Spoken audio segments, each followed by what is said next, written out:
തസ്ബീഹ് നിസ്കാരം നിങ്ങൾ ജീവിതത്തിൽ ഒരു തവണയെങ്കിലും നിർവഹിക്കണമെന്ന ഹദീസുകളിൽ പറയപ്പെട്ട നിസ്കാരം. മുൻകഴിഞ്ഞുപോയ ചെറുദോഷങ്ങൾ പൊറുക്കപ്പെടാൻ അള്ളാഹു നൽകിയ പ്രത്യേക ഓഫർ പോലെയാണ് ഈ നിസ്കാരം. നിസ്കാരത്തിൽ മുഴുവൻ തസ്ബീഹ് ആയതുകൊണ്ടാണ് തസ്ബീഹ് നിസ്കാരം എന്ന പേര് പറയുന്നത്.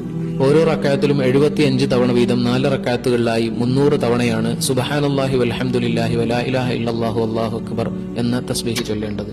ഇത് ഒറ്റ സലാമിലായി 4 റക്അത്തോ പ്രത്യേകിച്ച് രാത്രിയാണെങ്കിൽ ഈ 2 റക്അത്തുകൾ വീതം 2 സലാമിലായോ നിർവഹിക്കാവുന്നതാണ്. നിയ്യത്ത്. തസ്ബീഹ് നിസ്കാരം 4 റക്അത്ത് അള്ളാഹുവിനു വേണ്ടി ഞാൻ ഖിബലക്ക് മുന്നിട്ട് നിസ്കരിക്കുന്നു. സമയബന്ധിതമല്ലാത്തതുകൊണ്ട് അദാ എന്നോ ഖദാ എന്നോ പറയേണ്ടതില്ല. നിയ്യത്ത് വെക്കുക, തക്ബീർ കെട്ടുക, വജ്ഹത്തു, ഫാത്തിഹ, സൂറത്ത്, അതിനുശേഷം തസ്ബീഹ് 15 തവണ, പിന്നെ റുക്കൂയിൽ സാധാരണയുള്ള തസ്ബീഹിന് ശേഷം 10 തവണ, എഴുത്തിദാലിൽ ദിക്റിന് ശേഷം 10, സുജൂദിൽ ദിക്റിന് ശേഷം 10, ഇടയിലുള്ള ഇരുത്തത്തിൽ ദിക്റിന് ശേഷം 10, പിന്നെ സുജൂദിൽ 10.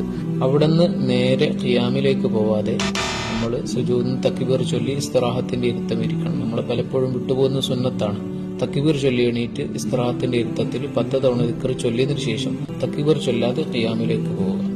എന്നിട്ട് ആദ്യത്തെ റക്അത്തിൽ ചെയ്തതുപോലെ ഫാത്തിഹ, സൂറത്ത് 15 തവണ തസ്ബീഹ്, റുക്കൂയിൽ 10 തവണ, എഴുത്തിദാലിൽ 10, സുജൂദിൽ 10, ഇടയിലുള്ള ഇരുത്തത്തിൽ 10, പിന്നെ സുജൂദിൽ 10, പിന്നെ അത്തഹിയാത്തിന് മുമ്പോ ശേഷമോ ചൊല്ലാവുന്നതാണ്. എന്നിട്ട് സലാം വീട്ടുക. അള്ളാഹു തൗഫീഖ് ചെയ്യട്ടെ. ആമീൻ.